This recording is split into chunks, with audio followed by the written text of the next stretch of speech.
¿Viste la película esa que se llama Madre, que es una robot que cuida a un pequeño ser humanito que después es una nena y se da cuenta de que está en una nave con un montón de... ¿Lo viste?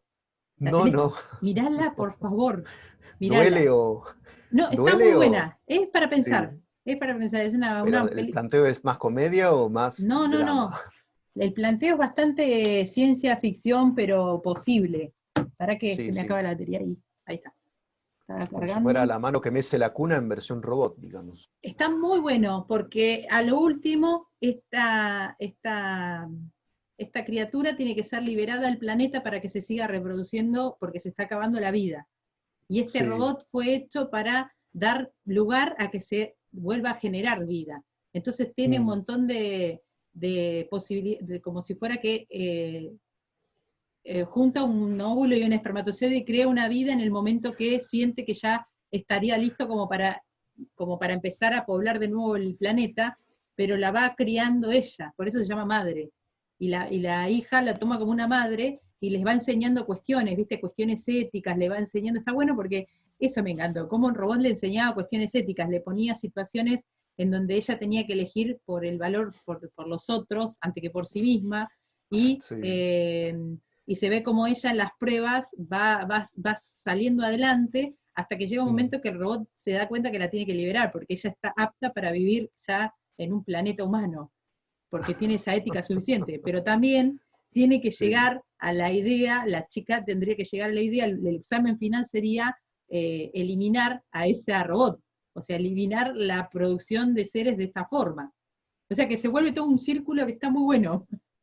Mírala, te va a gustar, te va a Pero gustar. por lo que me contás, más que una robot, era una profesora de filosofía, la mamá que le tocó a esta chica, ¿no? Porque le dice, te encontrás No, en un camino donde estás en una bifurcación, ¿viste el dilema, ¿no? De la bifurcación de sí, los trenes. bueno, pero Si el ¿qué tren sigue de pasa? largo, matas 5 personas, y si vos lo desvías, matas solo a una. ¿Qué haces? ¿Lo Es dejás que seguir de pasa, largo o activás la desviación? ¿qué pasa si en realidad la nueva inteligencia artificial no se crea tanto con conceptos duros, sino con este tipo de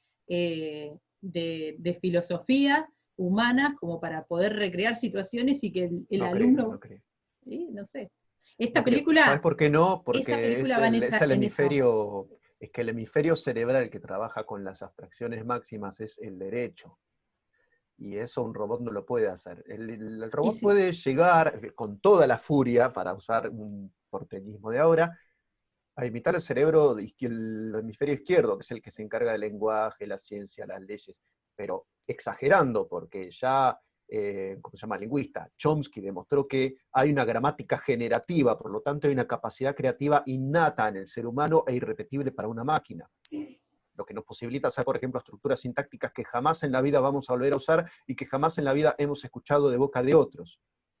Esa capacidad es inimitable. Y estamos hablando del hemisferio cerebral izquierdo, el menos creativo sí, de todos. igualmente desde psicología nosotros sabemos que las mayores capacidades no están en ni un hemisferio ni en otro, sino en la intersección entre los dos, con el Claro, no, cuerpo calloso. claro, pero yo para generalizar un toque, digamos, para Sí, pero entendernos. reducís así, porque la realidad es que, El reduccionismo está bueno, ayuda, ayuda. Igual que decía Ortega y Gasset, hablar ya es exagerar, decía, exagerando. exactamente, que me encanta Ortega y Gasset, aguante Sí, Ortega y sí. Gasset. Los Bueno, estudios sobre el amor son lo más, está buenísimo. pero nos estamos desviando, pero está bueno esto de la Más o inteligencia menos, más o artificial. menos. No, sí, está por ahí. Se hizo un café filosófico por momentos. No tenía que ser así. Bueno, viste que en principio el origen de las leyes eran impulsadas por Dios y desde esa cosmovisión cultural se creía en eso, se llamaba teonomía, ¿no? Cuando las leyes eran creadas por Dios. Luego, en la evolución histórica, vemos que culturalmente se habló de la antroponomía, donde ya era como hablábamos recién, el ser humano era el que ponía las leyes, y ahí estábamos en la antroponomía. ¿Hacia dónde Mm, vamos ahora? sí, en donde ya estamos entrando como humanidad con ambas zarpas, porque ya no sé si decir pies, porque la humanidad está muy desdibujada. Se habla de ¿Hacia esto dónde en vamos? teología, ¿no? Sí, Sí. porque dice que no va a venir el fin de los tiempos y la venida de Jesucristo sin que antes se manifieste el hombre sin ley, el anomos. Y Ya, esta palabra para un politólogo tiene unas connotaciones terribles, terribles, porque designa el estado del hombre natura, del homo natura, del hombre sin ley, del hombre que hace lo que se le viene en gana y que trata de sobreponerse y de imponer su voluntad a los otros. ¿no estamos Una yendo ya? lucha, Ya la estamos lucha de ahí. todos contra todos, que decía Hobbes. Sí, es que se está yendo hacia eso. Cuando uno ve, por ejemplo, los representantes de la ley hacer cosas que no se le permiten a nadie en absoluto, uno dice, ¿cómo vas a hacer ahora para marcar límites y para decir esto no es legítimo, señor? Salga de ahí o no haga eso. O, bueno, esa clase de situaciones que uno... Bueno, estamos ante una sociedad que normaliza la falta de normas cada vez más y en la que el imponer límites, condicionar a la gente, hacer que la gente ponga algo de sí en beneficio de otros, es casi una misión imposible. Es la sociedad de la que hablaba Pablo cuando decía que iba a surgir el sin ley. Es la sociedad del anomos, o sea, es la sociedad del hombre sin ley, pero antes de que surja el anticristo, porque de él se trata justamente, Sí, trompetas apocalípticas a full, tiene que surgir una sociedad que haga posible que ese tipo humano se transforma en el emperador del mundo. Y eso es lo que exactamente. se está viendo cada vez más. Pasamos de una sociedad regida por valores absolutos a una sociedad que dice que civilmente se puede administrar sin necesidad de Dios, ni de la religión, ni menos de la Biblia y el cristianismo. Que tenemos ahora una sociedad que crecientemente nos dice que las leyes son imposiciones arbitrarias, abstractas, restrictivas, e innecesarias, o sea, derivadas de un sistema de poder puro y duro, o sea, que toda ley es violencia, no tiene legitimidad para sustentarla. ¿Cómo le marcas límites a una sociedad que le estás enseñando semejante concepto de legalización y de ley? O sea, al mismo En tiempo, ciencias blandas saben lo que es esto, ¿no? Un yo, Foucaultiano, ponele. yo leo esto, en lo que estoy viendo, en lo que se viene ahora, ¿no? Estoy leyendo un poco este contexto que tenemos ahora. Por un lado se viene esta sociedad de la anomia, de los sin ley, y de la Mm. deslegitimación del Estado, porque como autoridad, ¿no? Deslegitimación de cualquier autoridad. Y por otro lado también se viene una organización mundial o unas Naciones Unidas que te dicen en la Agenda 2030 lo que están buscando para toda la humanidad, que es el bien común, el tener, el pelear por los derechos humanos, de la paz, y te vienen con todas esas cosas, la ecología que hablábamos la última vez también, como buscando esto, o diciendo que buscan esto, ¿no? Para todos. Mm.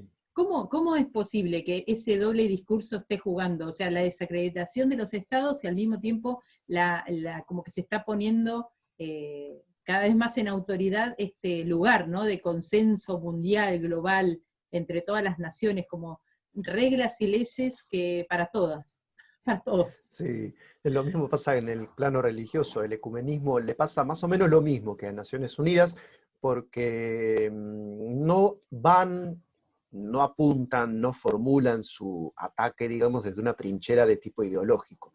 O sea, acá no hay una filosofía detrás, sino que hay una serie de conceptos fuerza, diría estos que se dedican al análisis de discurso político, ¿no? Concepto fuerza es cuando vos elegís algunos nodos de sentido que producen un efecto de tipo emocional. O sea, la ecología, ¿qué me sugiere a mí? Romanticismo, pajaritos, no sé, leopardos, aves, no sé, todos esos elementos bonitos de la naturaleza. Entonces eso produce en mí una reacción positiva y agradable. Viene por ese lado la cosa. O sea, son consensos que se dan a partir de algunos contactos cada vez mínimos. Derechos humanos está muy desdibujado, desde que estos mismos organismos que hablan de derechos humanos ahora están impulsando el aborto gratuito en la mayoría de los países. ¿Qué derecho humano puede haber si el primer derecho humano era la vida desde su concepción? Se contradicen. Y se contradicen no porque sean tontos o porque se les pierdan los papeles o tengan amnesia, sino porque hay una fase superior para su interés, para su objetivo de dominación global. O sea, van quemando etapas, ¿me entendés? Como las naves espaciales. Entonces estamos en un momento donde esto de los derechos humanos va a empezar a ser dejado de lado. Pero gobierno mundial, interés mundial, es complicado armar un consenso en torno a eso, porque un israelita va a pensar que el interés global es el de Israel, un argentino el de Argentina, el brasileño el de Brasil. digamos, ninguno va a ver reflejado lo de los otros, sino cada uno lo de su propio interés en sí Claro, mismo. pero hoy lo que se está tratando Es es de complicado. desdibujar esto de los nacionalismos. Si bien a Sí, veces hay una revuelta que vuelve hacia el nacionalismo en cada sector, por sectores, desde lo que es impulsado por Naciones Unidas, se está tratando de hacer una mirada global, transnacional, una integridad entre todas las naciones, un dibujo de arcoíris, todos colores. sí, sí, sí, sí, claro, pero igual tampoco tiene mucha fuerza. En los 90 fue fuerte el discurso de la globalización total. Yo me acuerdo en la época de Fukuyama y todo eso, yo era un adolescente, pero me resubía a todos esas movidas también. Decía, claro, sí, se terminó la etapa de los nacionalismos, la defensa de lo propio, sí, lo global, el capitalismo global ya está, venció, se acabó el comunismo y todas esas cosas. Pero la verdad es que yo no le veo por ese lado una gran capacidad de convencer a nadie. Lo que sí veo que está el interés de producir una especie de mega estado global, no tengo dudas que lo existe, que lo hay, que existe. Pero más lo que se puede generar a partir de una situación de anomia es más bien un imperio, o sea, una situación de fuerza total y absoluta, no un nuevo orden normativo como lo pretende las Naciones Unidas con sus derechos humanos, sino que más bien, o sea, en una lucha de fuerza termina triunfando el vector de fuerza mayor, y es eso lo que puede que termine sucediendo. Así que mirá lo que hemos venido a parar, ¿no? Con la humanización progresiva de lo humano, la desvinculación de Dios y de la palabra, terminamos en este lío, porque Sí. realmente es muy difícil administrar masas humanas que no tienen ningún criterio, ninguna legitimidad, ningún valor. Sí, y como fuerza de resistencia están los cristianos que tienen esa tendencia a la teología, a la teonomía, ¿no? A volver a tener las leyes y reglas de la Biblia. Así que nosotros somos la tendencia de resistencia ante esto, donde también Los únicos, sí, la total. fe vuelve a ser recuperada como dimensión humana para acercarnos al conocimiento, y el conocimiento que más nos interesa es el conocimiento de Dios. Así que Ujú. nosotros desde ese lugar estamos volviendo hacia la fuente, volviendo hacia las bases.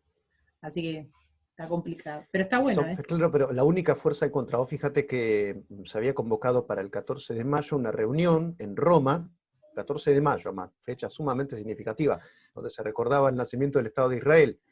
Todos los educadores del mundo iban a firmar un consenso global para la educación para la nueva humanidad. Sí. Y en el largo párrafo de invitación cursada por el ahora pontífice de Roma, el argentino casualmente Jorge Mario Bergoglio, lo que más conspicuamente ausente estaba era la palabra Jesús. Y solo aparecía como un elemento, como una decoración, ¿no? Como cuando uno pone billutería, digamos, no hace a la esencia, sino a un adorno retórico, ¿no? Como cuando Platón citaba a Homero, más o menos. En ese nivel de poca implicación teológica estaba el texto de invitación a ese consenso educativo global por parte de una religión que todavía presume ser heredera del legado cristiano y de la fe bíblica. Así que bueno, para darte una idea de sí, cuán solos estamos en toda esta lucha, Mm. eso Y, es una buena muestra.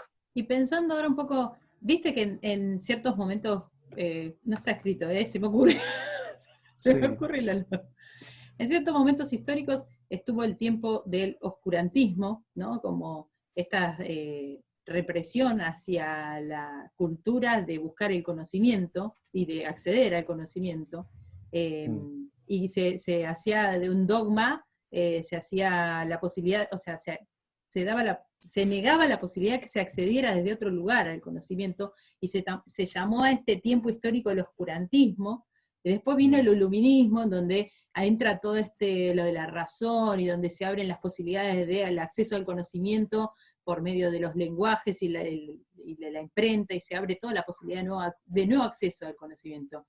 ¿Qué tipo de situación estamos viviendo ahora, no? Porque estamos volviendo al oscurantismo, a algún tipo de oscurantismo, porque se levantan muchos dogmas, y en estos dogmas Sí, están como imposibilitados de surgir ideas o de sí, pensamientos, por ejemplo, esto que me decías vos, ¿no? Con respecto al conocimiento de Dios. sí, sí, sí, Eh, sí. ¿Hacia dónde vamos con esto? Se me Sí, ocurre yo preguntar. lo primero, un ataque cardinal a una tendencia muy humana que es la naturalización del pensamiento propio y la deslegitimación del pensamiento de otros. No porque eso esté mal, sino porque está bueno reconocer que uno lo tiene en sí mismo. O sea, los cristianos, y por ser minoría, digamos, en nuestra sociedad, tenemos claro que nosotros pensamos que Jesucristo vino a morir por nosotros, resucitó al tercer día y que creen eso es salvo. Somos dogmáticos de eso, Sí, absolutamente dogmáticos. Es una verdad universal, valedera. El que no la acepta se va al infierno. Eso dice el dogma cristiano, eso sí. dicen las escrituras bíblicas. Entonces, dogmáticos somos súper y lo admitimos, lo tenemos recontra, súper asumidísimo. Ahora que venga una persona que, por ejemplo, adscriba estos nuevos dogmas de la relatividad y todo eso que hablábamos, ¿no? El relativismo absoluto, moral, gnosiológico, político, etcétera. Que diga que nosotros somos dogmáticos, pero ellos a la vez pretenden sustraer la educación de manos de los papás y sujetarla a la ESI, por ejemplo, internacionalmente. Porque esto está viendo en varios países, no solo en Argentina. A veces miramos muy desde el ombligo de las cosas, pero está pasando en toda Latinoamérica y con la misma sigla, ESI, Sí, sí, Educación sí. Sexual Integral, transversal, o sea que un tipo de profesor de matemática te va a enseñar educación sexual con perspectiva de género, después va a ir el de física, te va a hablar de lo mismo, y así sucesivamente. No sé en qué sentido y cuándo lo harán, pero la idea es que se hable de esto en todos los niveles. Entonces es una imposición absolutamente dogmática. Y no solo es dogmática, lo cual para mí es neutro moralmente, no está ni bien ni mal ser dogmático. Podés ser dogmático en el error o podés ser dogmático en la verdad. Mm. ¿Qué es lo que está mal? La imposición. La imposición, el que impone es siempre Satanás. El que te pone la pistola en la cabeza y te dice, o crees esto, te quedas fuera, es Satanás. Dios no procede así. Claro. Dios procede invitando. Dios procede persuadiendo. Los que somos de Dios procedemos de esa manera.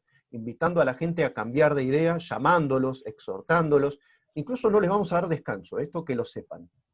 Vamos a ir por las calles, vamos a salir a las redes, vamos a seguir en todos los medios que podamos estar, en el mundo educativo, predicando la salvación solo a través de Jesús. Entonces no les vamos a dar tregua. Ahora la decisión va a ser de ellos.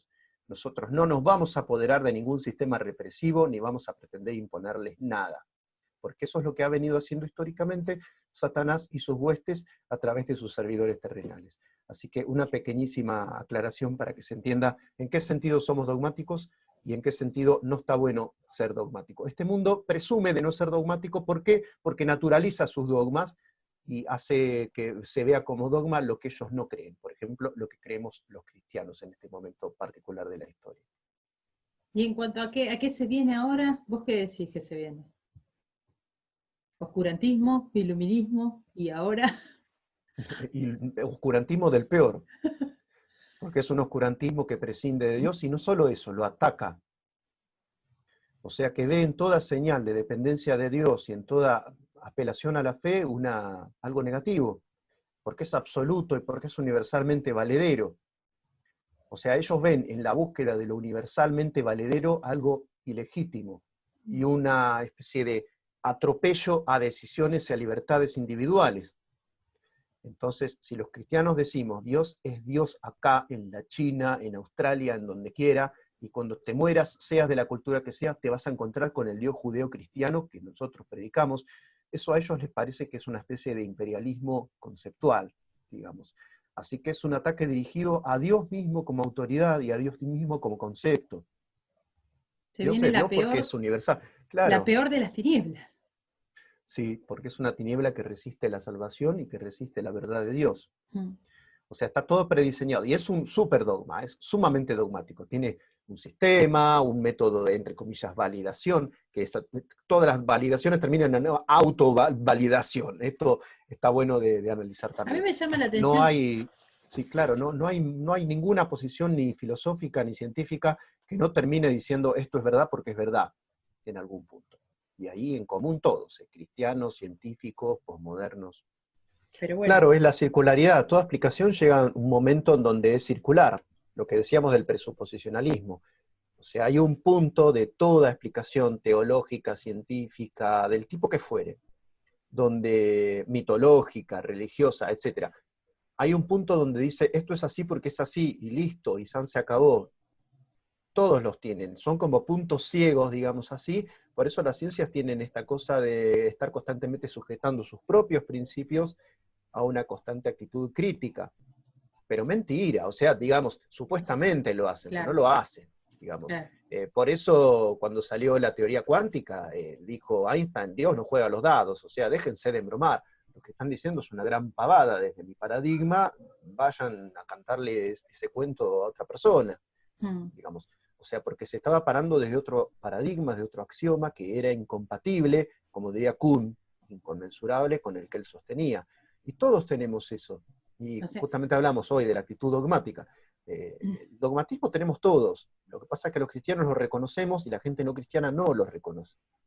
Ellos llaman libre pensamiento y pensamiento natural a lo que son dogmatismos, posturas preasumidas que defienden hasta la muerte, atacando al cristianismo. o sea Pero que eso es parte de la hipocresía moderna también. Eso. todas las disciplinas tienen axiomas. Un punto ciego, sí. Bien, O porque sea, ahí, un punto donde, un fideísmo, digamos, de que creo porque creo. Todos, los cristianos, bíblico. claro, Creemos que la Biblia es palabra de Dios porque la Biblia dice que es palabra de Dios y listo. O sea, ahí tenemos el axioma cristiano, podemos decir. Es una presuposición a partir de la cual enarbolamos todo un edificio de deducciones y de observaciones y de doctrinas. La ciencia hace lo mismo. mm, Cada ciencia, cada posicionamiento dentro de una ciencia. Ya hablamos, ¿no? La cuántica y la relatividad dentro de una misma ciencia se están peleando por la hegemonía. Entonces uno dice, no, la microfísica de partículas es una cosa, la física de los cuerpos es otra.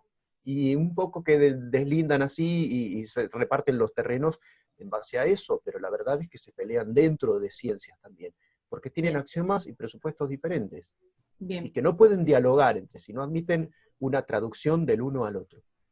bien. Entre ellos no lo admiten, pero los cristianos tenemos la facilidad de que sabemos que somos gente de fe y listo. No tenemos conflictos con eso. Ellos sí porque son hipócritas. Claro, ellos lo que dicen es que ellos están, no tienen ningún axioma, ninguna No, regla que no sea tan evidente que no necesita comprobación. no tienen prejuicios ellos, los prejuiciosos seríamos nosotros, porque ellos naturalizan su manera de pensar. Nosotros no, somos gente de fe y lo reconocemos. En eso tenemos una ventaja cognoscitiva. A mí me llama la atención esto. ¿Viste en el milenio que va, Sí, o sea, que tenemos los 1000 años y van a haber un montón de generaciones que se van a estar criando a la luz de la verdad, del conocimiento, de la adoración y de la figura de Cristo en la tierra? O sea, sí. a mí me llama la atención cómo en ese poquito tiempo que tiene con personas que tienen 1000 años de sabiduría y de conocimiento de Dios, no son como nosotros Mm, que apenas llegamos a los 100 años y con filosofías ya. que nos están Sí. queriendo, y claro, Y sino, después ya. claro, que hay un montón de gente que vos decís, fíjate la influencia de Satanás, que hay un montón de gente que no acepta a Jesucristo, sí, pero Mm, imagínate en ese momento, ¿no? Que son personas de 1000 años de sabiduría, de 1000 años de mm. conocimiento práctico con Dios, y que Satanás es soltado por un breve tiempo y los convence a todos. Eso me llama la atención, o sea, que a veces el estado de conocimiento no tiene por qué, Sí, o sea, a veces uno siente que cuanto mayor es el conocimiento de las cosas, va a poder mm, resistir, ¿no? A estos embates sí, del enemigo, cuando lo que yo veo a través de lo que me cuenta la Biblia de que va a pasar en el milenio, es que por ahí el conocimiento no va a ser, no va a ser la espada que más te ayude a defenderte contra los ataques de Satanás, porque al final van a exactamente. perder todos. El milenio es el gobierno perfecto. No Sí, hace ni comunismo, ni capitalismo, ni vuelve libre la mercado, ni... teonomía ahí. Claro, Dios va a ser una teocracia absoluta, Mm, concreta y real. Jesús en la tierra gobernando, distribuyendo a cada uno lo suyo, y una tierra que ya no va a producir más ni espinos, ni cardos, ni sí. parásitos, ni No va a nada haber negativo. enfermedad, no va a Va a haber haber una muerte. abundancia extraordinaria, donde uno va a estar cosechando y atrás va a estar creciendo nuevos productos y frutos. Entonces vos decís, estos que no tienen necesidad ninguna material y que tienen un gobierno perfecto, para que no digan, no obedecimos a Dios porque los gobiernos son malos. Va a ser un Claro. gobierno perfecto y van a caer un montón en la Van a seducción tener, de Gog y Magog, sí. Y claro, se por van a eso te digo. levantar en rebelión contra Jesucristo y el campamento santo en Jerusalén. Entonces, Digo, ¿qué más querés, humanidad? O sea, para que quede bien de manifiesto el fracaso humano a lo largo de todos los tiempos. A un Dios aislándolos, hoy hablamos de laboratorio, ¿no? Y de garantizar condiciones artificiales para que se produzca un fenómeno. Ahí Dios aísla todos los factores que inciden en el individuo para llevarlo a pecar. Dice, bueno, te saco Sí. todo, te dejo crecer durante 1000 años tranquilo, pero Ahí ya después no te va a vamos a estar sujetar a la tentación no va a estar el y aún así problema muchos van a caer, sí. del sufrimiento, no va a estar el problema de la maldad ni el Y problema la de la muerte, muerte, que son los sí. tres problemas más grandes que el ser humano hoy lucha y trata de acceder a la ciencia para solucionarlos y no puede. Y Sí, sin tal embargo, cual. en No va a ese tener momento ningún donde va a estar todo solucionado desde filósofo. ese lugar, va No va a a haber más tener, filósofos ni políticos. No va a haber filósofos diciendo somos un ser para la muerte, fuimos escupitados en la existencia y sabemos que tenemos fecha de vencimiento. No va a haber nada de eso. Y aún así la humanidad, como buena parte de ella, va a fracasar en el milenio, que todavía estamos a algunos años de eso. bien, por eso, pero fíjate qué interesante como para pensarlo, ¿no?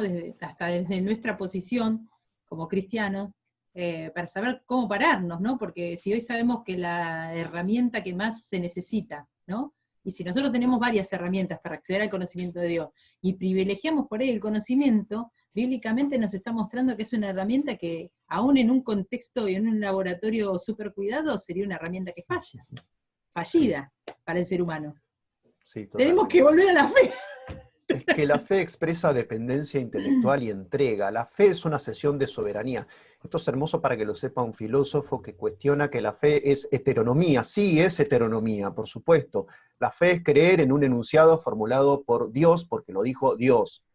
Sí, Entonces es heteronomía, no es autonomía. No salió de mi cabeza el creer en los 10 mandamientos como norma de vida para mi persona, o la ley del amor, la regla de oro. Nada de eso salió de mi cabeza. Salió de la palabra de Dios, y por eso yo lo recibo, porque Dios es mi Dios, y Él me creó a mí, y no yo a mí mismo.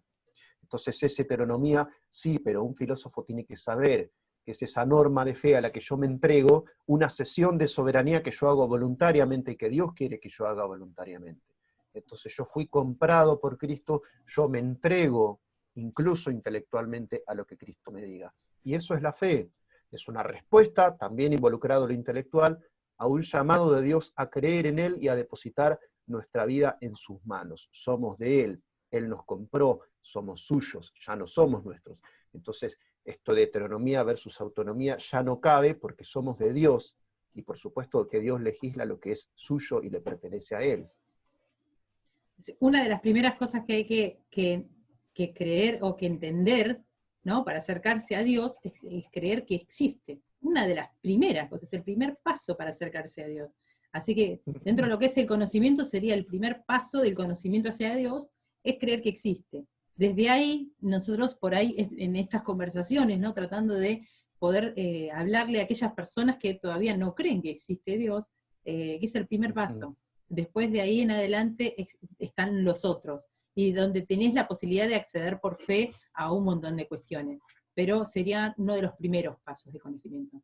Y también me gusta, ¿no? Porque Dios como que extiende la propuesta, la extiende porque Él dice, si en algo ustedes se quieren agrandar, si en algo se quieren agrandar, agrándense sí, en conocerme y entenderme. O sea, no es la propuesta de Dios no es, bueno, por fe y seguir y tratar de creer todo lo que te digan. La propuesta de Dios es conocerlo y entenderlo, o sea, que va mucho más allá de la fe. Lo intelectual no queda en un segundo plano, porque a veces se Va ve esto involucrado, como tal que el cual, sí. cristiano empieza por fe y termina desmereciendo todo lo intelectual, y no es así. Sí, igual, esa es una tendencia que está quedando un poquitito en el recuerdo. Igual, me avisan que en algunos lugares de Latinoamérica se sigue entendiendo que por la letra mata y el espíritu vivifica, debemos interpretar que no hay que estudiar, o que no hay que leer ni la Biblia, No, porque la por ahí no Biblia... se usa tanto ese. ¿Sabes cuál Pero se usa? ya se está yendo esa Que lectura, el digamos. conocimiento envanece, ¿entendés? Como Sí, es que que envanece, envanece. El sí, conocimiento envanece, sí, ciertamente. El pero se conocimiento de usa lo bíblico envanece, sí. Tiene que ir de para la mano, tienen que decirte ir de que la mano. El conocimiento por un lado y la experiencia de Dios por el otro. Porque si vos le das mucho al conocimiento y no haces crecer tu intimidad con Dios, con la fe. el costado, el hemisferio pietista, otra vez empezamos con los hemisferios, ¿no? Pero son categorías analíticas, no nos creas mucho cuando hacemos todas esas distinciones. Pero claro, va junto. Por un lado va lo intelectual, el conocer de Dios, el leer la palabra, el averiguar los idiomas originales, las versiones, los manuscritos, todo lo que quieras, la tradición, me encantan, son temas de apologética para mí básicos, más allá de las pruebas de la existencia de Dios, que no creo que sean tales. Yo creo que conocer de Dios, conocer su palabra, escudriñarla, examinarla con cariño, con minucia, por un lado tiene que ir y por el otro lado el amor y la relación con Dios y con los demás. Si está ausente una de estas dimensiones, nos perdemos algo. Y perdemos algo clave, porque si vamos solo con el amor y la experiencia, podemos terminar en cualquier doctrina y en una herejía. Y si vamos solo por el lado del conocimiento, nos transformamos en legalistas fríos que no tienen el amor de Cristo, como la iglesia de Éfeso en Apocalipsis, para poner un ejemplo que es como el paradigma de eso, ¿no? Perdió su primer amor, listo, ya está, mirá que ya no vas a hacer más iglesia. Entonces es un peligro gravísimo. Sí es un peligro el envanecerse cuando uno conoce. Bien. Y esto por experiencia lo hemos sabido. Enseguida el que conoce algo, cualquier, incluso tontería, mira, escuchás no sé, accedes al mundo voy a decir pavadas, pero bueno, disculpen los que están del otro lado. Accedes al mundo de la ópera, uy, guarda, sí, yo escucho música de primera calidad, yo no escucho la música popular. Y ya entra esto, Bourdieu hablaba de esto, ¿no? Hay géneros que están marcados por la distinción, como decir, este género es para gente paqueta, para gente importante, para gente interesante. Y estos otros géneros son para el pueblo común. Entonces, hay siempre la tendencia del corazón humano a subirse a sí mismo de categoría. Y a veces se agarran de conocimientos ridículos. El deportivo, el que sea, el tipo de conocimiento que sea, el teológico incluido, por supuesto. Claro, eso te iba a decir, mismo el teológico. Hay mucha gente que se envanece porque conoce un montón sobre las cosas que hace Dios, conoce un montón sobre lo que Dios ha hecho y lo que puede llegar a hacer, y conoce un montón de la Biblia, pero no conoce al Creador.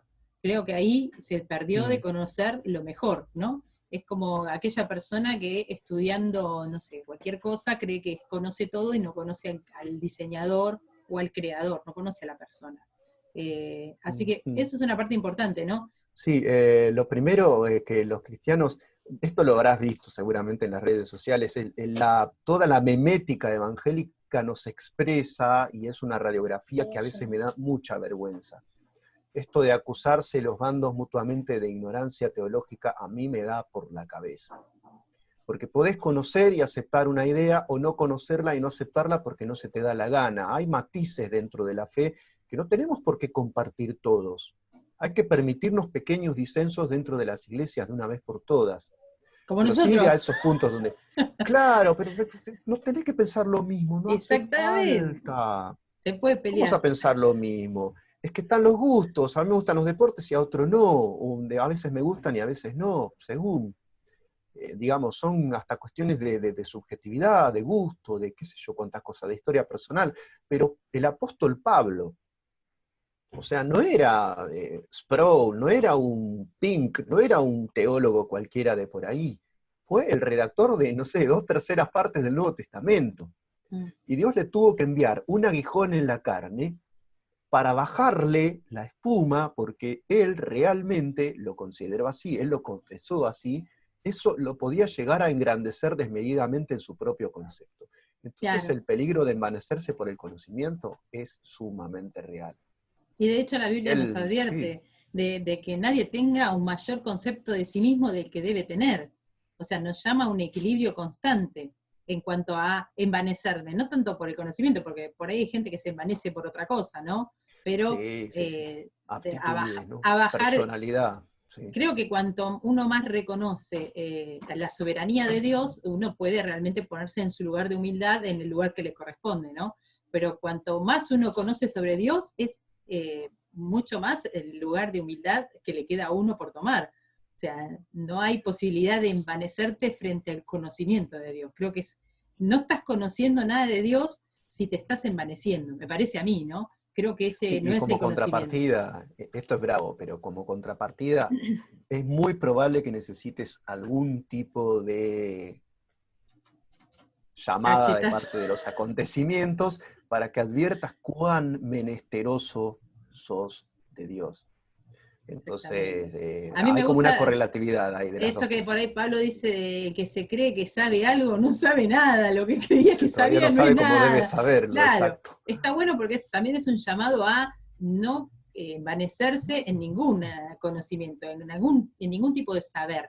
Porque si bien el Ujú. conocimiento, como ya lo dijimos, te abre puertas a discernir un montón de posibilidades y tomar las mejores decisiones, cuanto mayor es tu Sí, sí. conocimiento, mejores van a ser tus decisiones. Pero también Ujú. la sabiduría práctica de poder aplicar ese conocimiento al momento específico, o sea, también tener en cuenta que una persona envanecida deja de poder aplicar el conocimiento como tendría que hacerlo, o deja de poder seguir aprendiendo porque eso que sabe no le está sirviendo de nada, no lo sabe como lo debería saber. Uy, Así que está sí, sí, buenísimo sí, eso. sí, sí. Me Entramos ahí, acordé del Julio. rey Saúl, sí, terrible, pero bueno, el rey Saúl entró en un momento donde se le cruzaron todos los cables porque tenía demasiada autoconfianza el hombre y no se dio cuenta. Y lo peor del exceso de autoestima es como una droga que te entra en el cuerpo sin que te des cuenta. Tremendo, es tremendo. El riesgo de creerse más de lo que uno es, Y de pero hecho devastador. es una de las cosas que por ahí nos advierte la Biblia, de que Dios no le gusta para nada, lo abomina en la persona soberbia o altiva, ¿no? Esa persona Mm, que ya empieza a poner las reglas de juego por sí misma. Dice, ya no necesito ni de Dios. Ese sí, es el sí, sí, sí. peligro del envanecimiento o el peligro del conocimiento que envanece. Cuando uno ya Mm, empieza como a prescindir de la soberanía y de la autoridad de Dios. Ahí sería el punto límite. Pero después sí, hay un conocimiento maravilloso, porque dice la Biblia que las riquezas del tesoro del conocimiento están en Cristo Jesús. O sea, hay un montón de conocimiento disponible para investigar, para ahondarse, para nadar y para profundizar, y que tiene que ver con las riquezas en Cristo que son insondables, o sea, es el mayor conocimiento.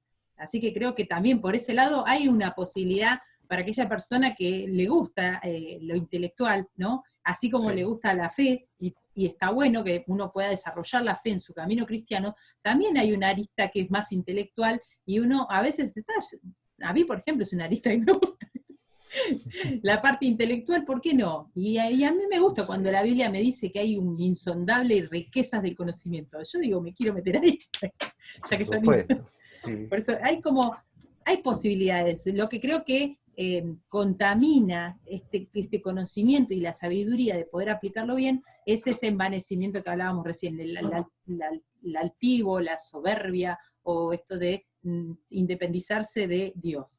Ahí es donde ya el peligro, se contamina todo el conocimiento que pudiste haber adquirido. Es una pena, pero sí. Totalmente. Vamos a entrar con algo que me cuesta hasta pronunciar, que es el presuposicionalismo bíblico. Vamos a Sí, sí, sí. entrar con esto que es algo que Sí, queremos charlar y vamos a ir viendo cómo le damos entrada. Guille. sí. Volvemos al siglo IV, como me había expandido al comienzo de nuestra charla de hoy, donde los apologetas, los primeros padres apologistas, Justino, bueno, todos ellos, ¿no? Expusieron un formato y un género discursivo creado por ellos que es la apología. No es que se les ocurrió crear, no sé, Caiga quien caiga inventó el noticiero cómico, no sé, una cosa así, ¿no? No es que crearon un formato porque tenían tiempo libre, sino que realmente lo llevaban a los tribunales y le decían, muchacho, defiéndase porque si no, a los leones. Claro. Y como eran ciudadanos, muchos de ellos tenían la posibilidad de presentar una defensa jurídica, razonada, filosófica y teológica de la fe cristiana. Y hacían eso en un lenguaje que iba adquiriendo cada vez más complejidad según la educación que tenía la persona que podía hacer su autodefensa, por Mm. supuesto. Y ahí es donde entra, yo creo que de manera no advertida, o por lo menos no le generó ningún tipo de resquemor, el pensamiento pagano va entrando de a poquito. O sea, la base de la defensa bíblica es, digamos, lo que hacemos los cristianos en nuestros cultos y en nuestro modo de vida es bueno para los parámetros de ustedes. El foco está en los parámetros de ustedes. Entonces, no es ustedes están siendo juzgados por Dios, ustedes están siendo evaluados, están ante la silla del gran trono. y van a rendir cuentas por todo lo que están haciendo, sino que nosotros comparecemos ante la cosmovisión de ustedes y somos hallados inocentes. Más o Claro. menos el esquema intelectual es ese. Claro. Y de ahí va saliendo toda la teología y la filosofía cristiana de los primeros siglos. Es como una traducción, digamos, del cristianismo a cierto lenguaje de tipo filosófico, por ejemplo. Aparece Platón claramente, masivamente, te diría yo, en San Agustín. Entonces te está diciendo, mira, para la filosofía de Platón no es descabellado lo que hace el cristianismo ni lo que sostenemos nosotros. E incluso aparecen las virtudes paganas, aparece la templanza, la valentía, la sabiduría, las virtudes cardinales de Platón, introyectadas dentro de las virtudes que aparecen, las virtudes teologales, ¿no? Fe, esperanza y amor, y también vamos a sumarle las que dice Platón, y empieza toda esa mezcolanza que termina en la filosofía moderna. Pero ¿por qué pasa esto? ¿Y por qué llegamos a una apologética en la que es la razón la que defiende a la fe cristiana? Esto empieza en esos siglos, justamente. ¿Y qué dice el presuposicionalismo y por qué pienso yo que es la posición bíblica? Primero porque lo dice la Biblia. Lo único que puede crear fe en una persona es la palabra. La fe viene por el oír y el oír por la palabra de Dios. Además que la palabra es útil para redarguir, para instruir en justicia, para que el hombre de Dios esté preparado para toda buena obra. O sea, te hace nacer, crecer y desarrollarte como persona espiritual. Porque nacés por voluntad divina, no nacés por voluntad intelectual humana. O sea, no estamos haciendo profesión de fe antiintelectualista, nada. O sea, creo que a lo largo de toda nuestra charla ha quedado claro que no somos antiintelectualistas ni antiformación de los cristianos, en absoluto. Lo que sí tenemos que saber es que la clave para que el hombre sea salvo es que escuche la palabra de salvación. Ese es el comienzo de todo. Que tenga el temor de Dios, que se haya rendido a los pies de Dios y de Jesucristo, y a partir de ahí se van a iluminar toda una serie de cuestiones. Entonces lo que dice el presuposicionalismo es eso básicamente, que la base de nuestra defensa de la fe tiene que estar en la Biblia y no en argumentos que van a ayudar a la Biblia, como apuntalándola, ¿no? Como unos andamios para que no se derrumbe, pobrecita la fe bíblica, tan huérfana, tan insegura y tambaleante de razones. Vamos a ayudarla, vamos a traer a Platón de un lado, a Aristóteles del otro, y si tenés suerte por ahí el existencialismo te da una manito, o el idealismo de Kant, la moral de Kant, bueno, cosas así. Es un poco lo que hablábamos ¿te acordás cuando hablábamos del tema de la política? Cómo a veces desde nuestra fe la dejamos de lado para entrar en un plano de la razón, para poder entrar en un diálogo con los otros que se defienden con eso, con la razón. Y entramos en un plano en donde la fe no queda de ninguna forma, no hay lugar para la fe. Cuando nosotros en realidad ese plano no lo debemos desmerecer porque es el único por el cual se accede a creer en Dios y a poder entender cuestiones de lo que tiene que ver, aparte por la fe uno acepta a Jesucristo como Salvador, no por la razón. Entendiendo además la fe como don de Dios. O sea, la Biblia te dice una y otra vez que la fe no es solo una respuesta intelectual, sino que hay una preparación del Espíritu Santo. No voy a entrar en los términos técnicos que se usan. Ya lo estuvimos viendo con Josefina. Claro, pero digamos, es una operación sobrenatural del Espíritu de Dios para resumírtelo y presentártelo en términos lo más sencillo que se puede. Y tu actitud de fe, o sea, de respuesta positiva al llamado de Dios, es producto de que Dios influyó y posibilitó esa reacción tuya. O sea, es un don de Dios. No es que si yo sumo argumento más argumento más argumento más argumento, igual voy a llegar a fe. Claro, sale una convicción intelectual, pero no es la fe salvadora. Exactamente. La fe salvadora procede de Dios. Por eso también una vez, en otra charla, habíamos hablado con Josefina de lo importante que es el acceso del Espíritu Santo a nuestras vidas, porque si no, no habría posibilidades de acceder al conocimiento de Dios. Hay una parte que solamente proviene de Dios, que es cuando el Espíritu Santo nos convence de pecado, de justicia y juicio, que es el primer paso para que una persona pueda acceder al conocimiento de Dios. Si bien uno, desde la intelectualidad, tiene que creer que hay Dios, o sea, tiene que creer, tiene que hacer posible en su cabeza que existe un Dios, como para poder empezar a hablar, el Espíritu Santo ya para ese entonces ya estuvo convenciendo de pecado, justicia y juicio, si no ni siquiera estaría este primer paso. Pero es importante que en esta relación que habíamos hablado, con este sujeto que está hecho a imagen y semejanza de Dios, y que tiene estas posibilidades, estas dimensiones que habíamos visto, de su dimensión más racional y su dimensión de creencia, de fe, que solamente es activada por el Espíritu de Dios. No hay posibilidad de activarla desde el ámbito racional. Esto solamente se activa por intromisión de Dios, y eso da la posibilidad del acceso, no solamente a la fe, sino después a todo el conocimiento intelectual que pueda emanar Dios hacia nosotros, ¿no? Que tiene que ver con esas riquezas insondables del conocimiento en Cristo Jesús. Así que se abre toda una nueva perspectiva para nosotros, de conocimientos y de sabiduría.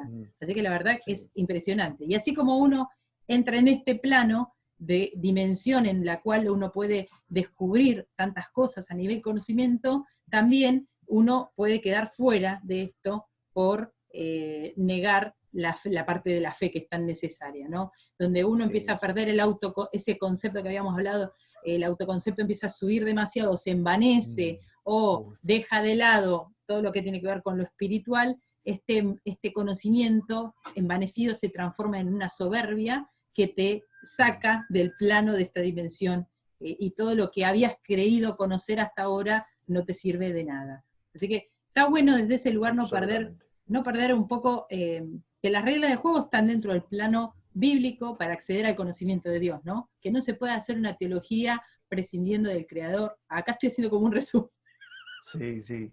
Le estoy dando es como... el sumario, es el momento sumario. Lo desparramamos, ahora lo estamos como recogiendo un poco. Claro, por supuesto, que abrimos un montón de ventanas hoy, fuimos como el Windows 98. Claro, pero está bueno esto, como para cerrar el programa, que no se actualizado, vamos a ver un poco cada ventanita, ¿no? Pero eso, no se puede dejar, en la teología no se puede dejar de lado al Creador. Y sí, y en estos binomios, en estos binarios que por ahí vimos de positivismo, idealismo, pragmatismo, racionalismo, empirismo, todos estos binarios en realidad no tendrían por qué ser enemistades, porque nosotros vemos que hay puntos de encuentro que ayudan a explicar la realidad todavía con mucha más claridad. No hay que prescindir de una arista ni de otra, pero en este interjuego de razón y fe se puede llegar a mejores conocimientos sobre la realidad, sobre el origen del hombre, la existencia humana, el universo, Dios mismo. Así que la verdad, para no dejar de lado ninguna de estas dos, ninguna de las dimensiones que Dios creó para el ser humano. Y lo emocional, el factor ese que... Sí, ahora resulta que un tipo saca, claro, pero sale Daniel Goleman y dice, no, existe la inteligencia emocional. Chocolate por las noticias, siempre fue emocional la inteligencia. Digo, ¿por qué te dedicas al ser, al hombre, a Dios, al mundo? Por amor, por interés, porque te interesó, porque te movió de tu sitio. O sea, es sumamente teñido de emotividad eso, de una emotividad positiva. Entonces, sí, siempre estuvo presente. Yo creo que la modernidad se olvida de esas cosas. Una de las cosas que también Dios puso dentro nuestro, ¿no? Como ese botón, como ese lugar en donde uno detecta intelectualmente las discontinuidades. Cuando hay un paradigma, o que trata de ser científico en algún punto, nos presenta como reglas, leyes coherentes, establecidas, consistentes entre ellas, donde nos funciona como un paradigma y una cosmovisión que nos están explicando la realidad y la posibilidad de movernos en este mundo. Cuando son tan cerradas, tan herméticas, tan tomadas como una norma y dejan de lado a Dios, nosotros tenemos en nuestro ser también esa posibilidad, perspicacia de poder detectar cuando hay una discontinuidad. Y ahí es donde se produce la crisis de discontinuidad que hace que mucha gente muy intelectual se dé cuenta de que le está faltando algo, de que no cierra. Y eso que no cierra es que te está faltando la dimensión de la fe, la dimensión de entrar en el conocimiento de Dios. Esto fue algo que, por ejemplo, a nivel particular, no sé si después lo voy a dejar esto. Ella dice lo particular, después lo saca, ¿viste? Sí, pero tira. A nivel particular, cuando yo estaba estudiando psicología, yo me daba cuenta que para estudiar la dimensión humana y el comportamiento y la mentalidad, me faltaba algo, porque yo también había entrado en esta crisis de la discontinuidad, donde sabía que en muchas cuestiones entraban en la falacia de la bifurcación, en donde o era para un lado o era para el otro, y yo me daba cuenta que no era así, como que no había una lógica interna y tan explicativa, tan sencilla, tan acomodada. Yo me daba cuenta de que había algo de la complejidad humana que no estaba bien explicada dentro de lo que es el conocimiento científico de la psicología y después también de la filosofía. Y era esto, era que nos faltaba esta dimensión de la fe. y fue a través del conocimiento de Dios como persona en donde yo pude darle un cierre a un montón de cosas que no me cerraban. Y ahora este nuevo paradigma en el cual vivo, me muevo, pienso, está regulado por las leyes bíblicas y es como que circunscribe todo mi conocimiento. O sea, yo me doy cuenta que lo que antes conocía no lo entendía como lo debía entender y ahora mi mirada es mucho más abarcativa. Yo creo que Sí. en ese sentido yo creo que está buenísimo porque es como dice la Biblia, ¿no? Que fue renovado mi entendimiento. Yo tenía un entendimiento que había estado como formado que se estaba metiendo en lugares en donde estaba llenándose de telas de araña, por así decir, de normas herméticas, cerradas, que no tenían por qué ser así, y hoy me doy cuenta de cómo se ha abierto el campo de conocimiento para una persona que le gusta conocer, ¿no? ¿A vos también te ha sorprendido de alguna forma así? ¿Cómo fue tu encontronazo con Sí, esto? claro, lo que pasa es que la historia de mi conversión fue una historia súper intelectual, digamos, Pero es una bueno, obviedad decirlo, porque ¿no? Cada uno tiene una forma de conocer a Dios. La mía fue más intelectual que existencial. En general, el que llega a conocer a Cristo es porque lo aqueja algún tema de amores o de económico, o no sé, lo echan del trabajo en el que sentía que tenía anclada su identidad personal. Algo así, digamos, las famosas circunstancias límites de las que hablaba Karl Jaspers. Pero la verdad es que yo necesitaba conocer a Dios porque tenía primero una conciencia agudísima de culpas, y era un chico de 10, 11, 12 años. O sea, no me gustaba, no me satisfacía mi manera de conducirme ni de sentir. Y pensaba, si el mundo fue hecho por un creador, si hay un creador de todas las cosas, y si ese creador se quiere relacionar con nosotros, me podría dar una mano en orden a mejorar mi manera de ser, digamos. Ese era el razonamiento de fondo. A partir de eso, bueno, pragmatismo puro. claro, Me tiene que me ser compré una útil Biblia, ya. todo, pero no, claro, pero tiene que haber una transformación. Yo pensaba Sí. en conocer a Dios y tenía miedo porque sentía que si Dios era perfecto y puro, me podía fulminar, ¿me entendés? Mm. Esa situación está siempre presente. Entonces yo tenía que conocer a Dios y tenía que buscar un contacto, una manera de conectarme con Dios para cambiar. O sea, esa más o menos era mi noción cuando tenía unos 12, 13, 14 años. Me compré una Biblia, la empecé a leer, entendía muy poquito. Para colmo, tuve la fortuna de que me cayó una Biblia con notas histórico-críticas, de la alta crítica, una Biblia católica, el libro del pueblo de Dios se llama. Y yo decía, pero no, había cosas que no las explican porque no creen en lo sobrenatural, no creen en las profecías. Yo decía, pero no, muchachos, no puede ser esto. Y empecé a decir, pero ¿y si los evangélicos que tienen una relación, entre comillas, más visceral, son más expresivos, hacen un poquitito más de decibeles y todo eso, y si son ellos los que están teniendo esa experiencia con Dios? Además, otra cosa que me llamaba la atención, los evangélicos son más bíblicos. Los católicos le agregan otras cosas, le agregan su tradición, el catecismo que me había comprado también a los 14 años. Y empecé a comparar y digo, no, pero los católicos se están cargando mucho sus doctrinas y su fe con cosas que no están en la Biblia.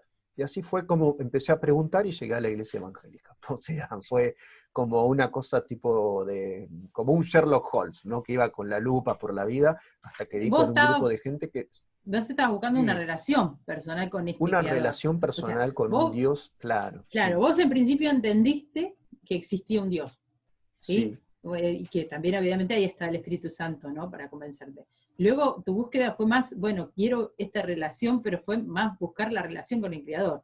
Lo mío sí. fue, quiero conocer a Dios, lo quiero conocer. Y vos, por otro lado, fue más, quiero tener una relación. Está bien, Sí, claro, pero igual, digamos, eran todos pensamientos. Yo me hacía todos esos problemas sobre calvinismo y todo eso, me los hacía yo a los 14 años y sin leer ningún tratado de teología. Esas cuestiones de predestinación, libre albedrío. De pasada, ¿no? La apologética no presuposicionalista supone que la fe es algo intelectual, por eso le van a los argumentos filosóficos. Pero bueno, yo me hacía todas esas elucubraciones porque pensaba en un más allá de mi estado natural, que no me gustaba, digamos. Es como cuando uno se mira al espejo y dice, por acá falta algo, por acá sobra algo, ¿me entendés? Una cosa así, mm, moral, una mm. autopercepción. Y en base a eso sí tenía una búsqueda mística, digamos así, de un encuentro con Dios. Pero eran todos pensamientos que constantemente me asaltaban de orden más teológico y más filosófico. Yo me iba de paseo y mientras recorría Buenos Aires pensaba en todas estas cosas. Entonces fue una meditación de ese estilo, más allá de que es cierto lo que vos decís, mi motivación era súper de orden místico, tener un encuentro con De Dios y orden con más emocional, me parece que intelectual. espiritual, claro, Sí. espiritual, una transformación. El famoso nuevo nacimiento, eso es algo que empecé a darme cuenta que lo necesitaba, porque Dios me lo decía, o sea, era algo que me venía a modo de meditaciones, pero eso es obvio que venía de parte de Dios. Mm. Qué lindo, ¿no? Y después, o sea, transformó tu mirada de lo que tiene que ver con el conocimiento y el acceso al conocimiento, fue transformada. Sí, sí, sí, además esto, acá tiramos autobiografía, ¿no? Pero empecé a leer como a los 16 años, me convertí, empecé a ir a la iglesia, en Citibel ya mismo, y además de recibir el Espíritu Santo, bueno, conseguí otra Biblia mejor, una Reina Valera, sin notas críticas al pie, me deshice de la otra, me deshice del catecismo también, claro, porque no lo leía a nadie. Mm. Tiramos las estatuillas que había en casa, y bueno, ahí empezó mi vida cristiana, y tenía en una mano la Biblia, y en la otra empecé a leer filosofía, a Borges, a Nietzsche. Empecé por los peores, eso es terrible, terrible. Sí, Es como echarle ácido sulfúrico a una herida que se está curando, pero yo lo hacía con esa especie de alegre ferocidad del que sabe que acaba de descubrir lo verdadero y que nada ni nadie lo va a mover de ahí. bien. Y en Entonces, algún punto, viste que, por ejemplo, me quedé pensando en ese tema para la próxima, ¿no? Que hablabas de las 30 preguntas que los universitarios le harían a los cristianos, a la Biblia, no sé. ¡ay, qué Ese bueno! estaría bueno para trabajarlo. Sí, Porque en sí, algún sí, punto sí. creo que es ahí en donde, por ahí en ese plano más intelectual, porque digamos que la universidad, por decir universidad, pero Mm. serían 33 preguntas que cualquier ser humano intelectual le Mm. podría hacer a un cristiano, ¿viste? Que nos ponen entre la espada y la pared, supuestamente. Porque Sí, sí, sí. yo creo que ahí es donde cuando uno entra a la universidad, donde se empieza a encontrar en un plano de conocimiento donde empiezan a relativizar las reglas, las normas, la moral, y en donde uno se empieza a cuestionar realmente ciertas cosas que por ahí las había tomado por fe y donde las empieza a cuestionar. Y yo creo que ese es el plano por ahí en donde muchos pierden la batalla, ¿no? Yo me doy cuenta de que el enemigo, si bien es la fe, es un plano, como decís vos, pietista, al final termina siendo el Sí. plano en donde el enemigo no se puede meter a jugar mucho, porque más que el temor no puede hacer para desmerecer nuestra fe. Nosotros sabe que en lo intelectual nos ataca y las gana, las batallas en la mente las gana, porque sabe cómo jugarlas, ¿entendés? Pero yo creo que en el Sí, plano de sí, la fe es la mejor espada que tenemos como para ganarle. Por eso, bueno, la palabra de Dios, ¿no? claro. Pero, Ujú. viste que, por ejemplo, yo pienso ahora, ¿no? Que en el plano de la armadura de Dios, la armadura que nos da para luchar intelectualmente también y luchar en cualquier cosa que se levante contra el conocimiento de Dios, ¿no? Cualquier cosa que se levanta contra el conocimiento de Dios, nosotros con la armadura que habla Efesios tendríamos que estar listos para vencerla. Y trataba de pensar Sí, sí, cómo sí. esta parte de la armadura realmente a nivel práctico se da en la vida, ¿no? Y que son Mm. una de las que el enemigo sabe que venís sin una parte de la armadura y volaste, porque no es que vos venís con toda la armadura, pero dejás sin yelmo la cabeza y es ahí a donde te va a atacar. Venís Sí, con sí, toda la sí. armadura, pero no venís con escudo de la fe y Mm. te entran todos los dardos. O sea, está bueno porque es toda la armadura completa la que debe usar. Y creo que hay partes de la armadura que hoy el cristiano promedio o no se está poniendo o no la está valorizando. Algunos valorizan mucho el escudo de la fe, otros valorizan el cinturón de la verdad, otros el evangelio y evangelizar, pero sin toda la armadura completa vas a estar de alguna forma debilitado para la lucha, Sí, sí, ¿no? sí. Y una lucha en la que ahora estamos en un terreno absolutamente enemigo, un terreno cooptadísimo. Ya Pero hay que está. decir que nunca hubo tantos dardos volando por el aire dirigidos al corazón de nuestra relación con Dios. Es que no sé a dónde están dirigidas, algunos a la cabeza, otros a la fe, ¿viste? Otros Total, están sí. dirigidos a desmembrar, ¿viste? También a esto, a Sí, causar sí. división, disensión, lo que sea. Pero por ahí estaría bueno agarrar para la próxima, ¿no? Mm. Ya voy haciendo como, Es un voy flash dándole, forward. claro, ya le Los voy estamos dando, spoileando. vamos a, no spoilear, pero vamos a armar un poco cómo va a ser el marco conceptual de la charla que viene. Sí, viene por ahí, viene por ahí. Pero por ahí entrarle a eso, entrarle a cuáles son los argumentos, viste que la Biblia dice que nosotros tenemos que estar dispuestos a defender y a derribar argumentos, Entonces, para la clase que viene, vamos a hacer esto, vamos a derribar argumentos con las diferentes partes de la armadura que tenemos, y cómo mostrarle al cristiano que en base a esta armadura completa se puede derribar cualquier argumento. ¿Dale? Porque estamos como Esa defendiéndola. Queda hecha la propuesta. Defendiéndola desde lo intelectual, yo creo que estamos tratando de defenderla desde muchos puntos, pero la realidad es que la armadura tiene que ser completa. Así que le vamos a dar por ahí. Está bueno, va a estar bueno. Absolutamente.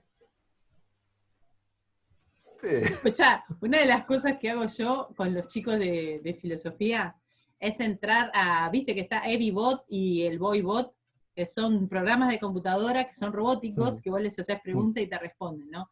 Y tienen, o sea, ese programa está hecho para ir aprendiendo de las respuestas, que vos le vas dando algunas respuestas y en base a las preguntas va como aprendiendo ese usuario. Entonces está abierto al público porque se quiere humanizar, o sea, ese proyecto se está tratando de hacer para humanizar al servidor que está atrás algorítmico. Bueno, cuestión que vos le preguntás cosas como, ¿crees en Dios? ¿Viste? Yo le hago ese tipo de preguntas. ¿Qué es el ser humano? ¿Viste? ¿Crees en Dios? Y claro, ¿y quién es Dios? Y pues Jesucristo, te hace todo una explicación. Tiene bastante conocimiento por ahora, se ve que muchos cristianos le han preguntado, le han dicho, creo que por ahora te responde que... Pregúntale, ¿por qué existe el ente y no más bien la nada? Claro, ¿viste? Le voy a hacer las preguntas de Hegel.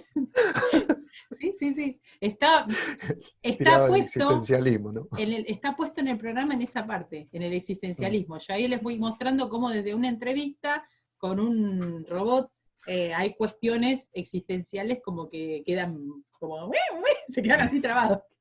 El tema es que va a pasar... Son problemas de hombres, no son problemas de robots. ¿Qué va a pasar cuando ellos tengan una respuesta programada, ¿no? Para eso, que parezca humana y que dé la idea de humano, pero sabemos nosotros que no es así.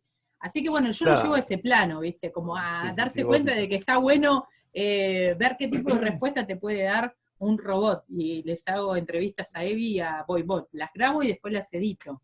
Y te queda así como... Esas son mis clases de filosofía. Son un poquito perturbadoras. Y sí. Es que hoy en día con tanto conocimiento tan desdibujado, o tantas cosas falsas, ¿no? Que a veces yo digo, necesito por lo menos hacer que ellos se hagan la pregunta de si esto es erróneo. Porque yo lo que veo es que es como un consumismo de todo, de toda idea, de todo conocimiento. Ya no hay una pregunta por el si es cierto o no. Entonces a mí lo que mucho me sirve filosofía es para pararlos en la plataforma de, por lo menos, criticar lo que te están enseñando, criticalo. Aunque sea que me critiquen a mí, pero que empiecen a desnaturalizar, toda la vida. Yo lo paro desde ahí, porque yo lo que veo es que el discurso que se viene ahora desde cualquier tipo de enseñanza que se está dando, y más con el ESI, es no critiques, o sea, imponer y aceptalo, consumilo, toleralo y chau, y callate, porque es así. Bien, bueno, los esperamos para otra charla más en Cristianos Prosumidores, para seguir derribando argumentos que se levanten contra el conocimiento de Dios. Hasta la próxima.